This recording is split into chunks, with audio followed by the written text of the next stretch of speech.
Le titre de ce livre, Les paraboles de notre Seigneur Jésus-Christ. Nous sommes à la 16e partie de ce livre. Je répète, nous sommes à la 16e partie. Il est écrit par le bien-aimé frère Christian Brun. Chapitre 2, suite. Chapitre 2, suite.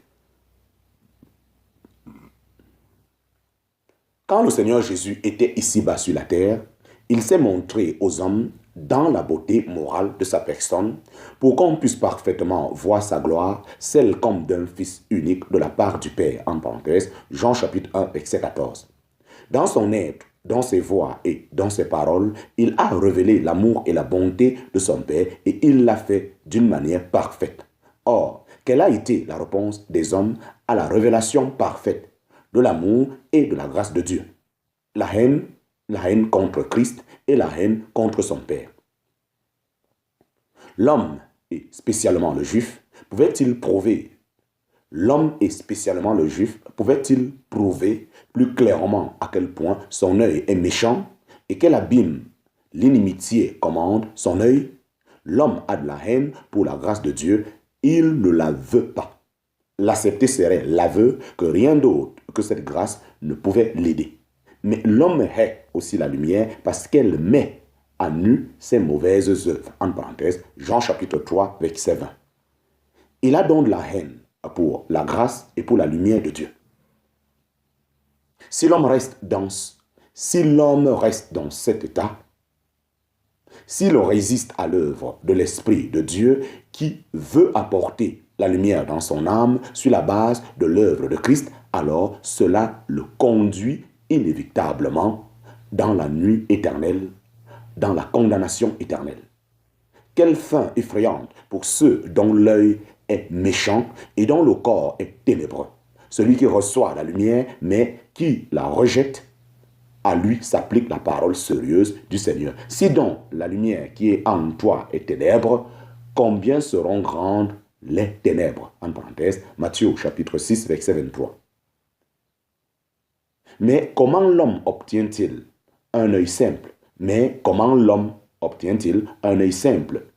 Par la repentance envers Dieu et la foi en notre Seigneur Jésus-Christ.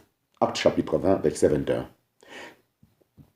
Si l'homme accepte par la foi celui qui est la lumière du monde, en parenthèse, Jean chapitre 8, verset 12, alors les ténèbres reculent et alors la lumière divine remplit l'âme, en parenthèse, Jean chapitre 12, verset 46. Cette lumière montre impitoyablement la corruption morale du cœur de l'homme, mais elle montre aussi le moyen que le Seigneur Jésus a donné pour expier les péchés de ceux qui croient, et ce moyen est son sang, en parenthèse, Romains chapitre 3, verset 25.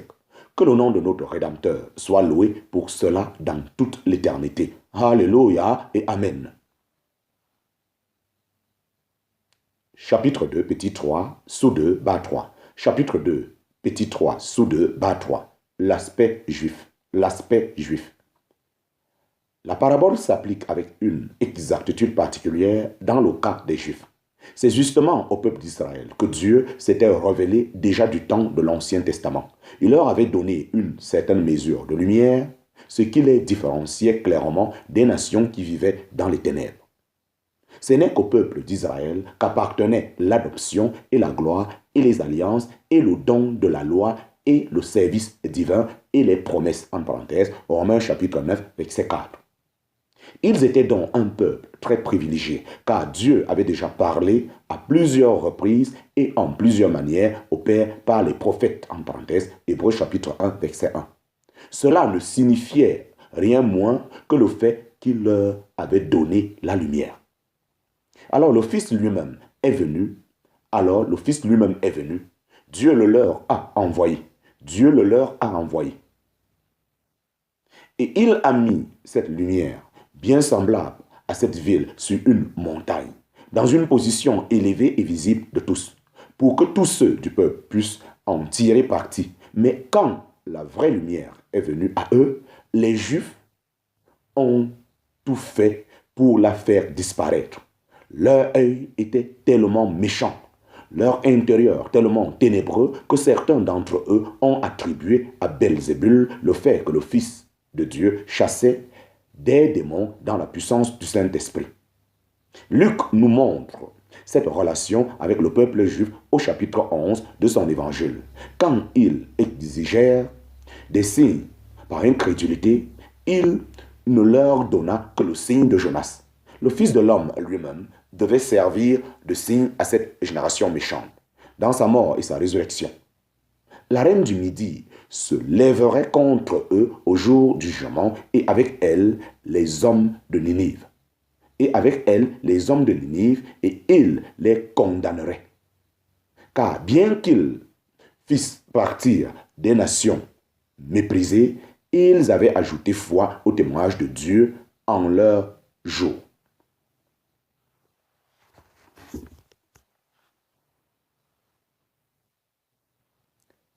Mais maintenant, il y avait là, dans la personne de Christ, plus que Salomon, plus que Jonas.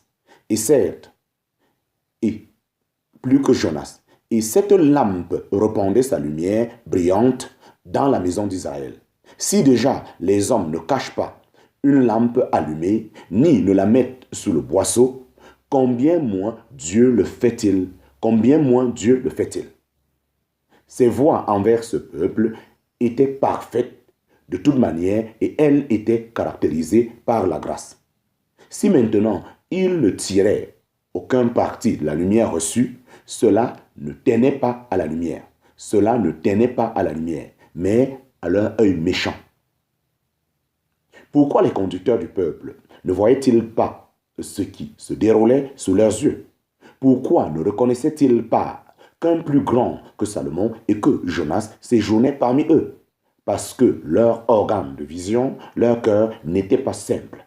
Simple à l'origine signifie non composé, sans pli, ou, en parenthèse, sans enveloppe, sans pliure. Dans le Nouveau Testament, ce mot est utilisé sans exception dans un sens bon avec la signification de simple, pur, droit, ouvert. Quand un œil de ce genre regardait le Seigneur Jésus, il voyait quelque chose de plus en lui que le grand roi Salomon ou que le prophète Jonas. C'est ainsi que le Seigneur, dans ce temps-là, quand il séjournait parmi eux, les a avertis en ce temps-là du danger que la lumière qui était en eux se transforme en ténèbres. Prends donc garde que la lumière qui est en toi ne soit ténèbres, en parenthèse, Luc chapitre 11, verset 35. Redisons-le encore une fois, une lumière rejetée signifie des ténèbres. C'est la réponse de Dieu en jugement au rejet de sa grâce.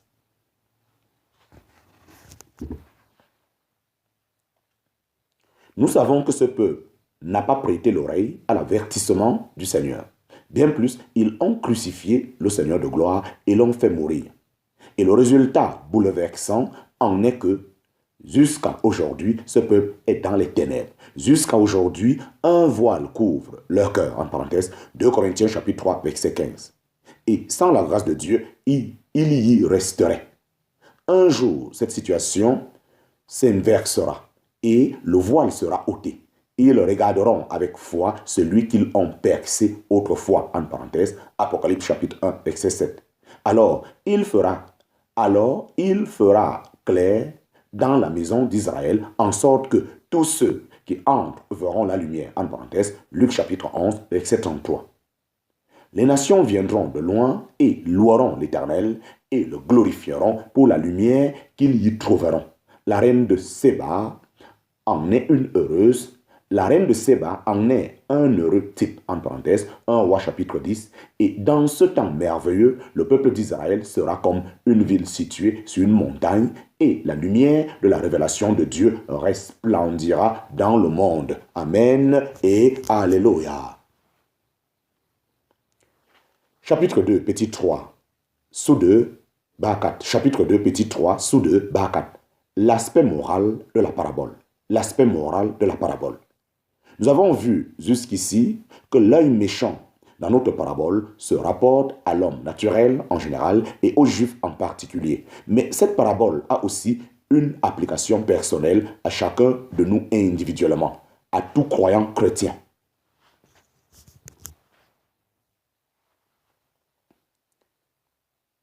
Comme si en principe, tout enfant de Dieu est lumière dans le Seigneur et que Dieu nous a ouvert les yeux du cœur quant à la personne de Christ, notre œil peut quand même être méchant et notre corps ténébreux dans certains compartiments de notre vie. En parenthèse, voit l'expression « aucune partie ténébreuse ». En parenthèse, Luc chapitre 11, verset 36.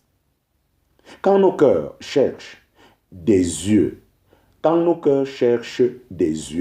quelque chose d'autre que Christ, en parenthèse, Colossiens chapitre 3, verset 1 à 2, quand nous cherchons quelque chose d'autre que glorifier Dieu, en parenthèse, 1 Corinthiens chapitre 10, verset 31, quand nous ne faisons pas tout au nom du Seigneur Jésus, en parenthèse, Colossiens chapitre 3, verset 17, alors, bien-aimés, notre œil n'est pas simple, mais méchant.